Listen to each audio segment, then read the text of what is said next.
أصدقائي، كيف حالكم اليوم؟ أتمنى أن تكونوا بخير وصحة جيدة. هذه كتبي التي قرأتها وهذه نباتاتي المفضلة. أنا معكم حذيفة زياد.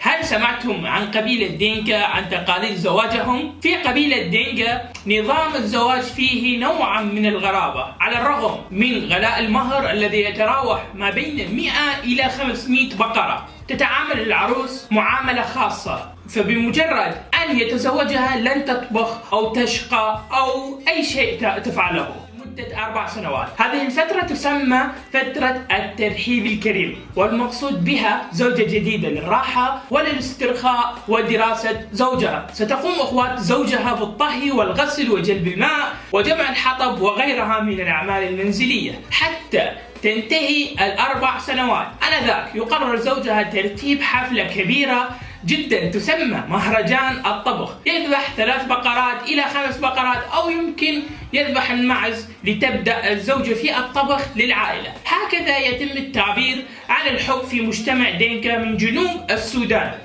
ما هو رأيكم؟ ملاحظة: يكون المهر حسب طول الفتاة، كلما كانت فارعة الطول كلما كان عدد الأبقار أكبر أو أكثر. أتمنى لكم التوفيق، وأتمنى أن استفدتم من هذه المعلومة. هل سمعتها من قبل أم لا؟ اكتب لي بالتعليقات، ومع السلامة.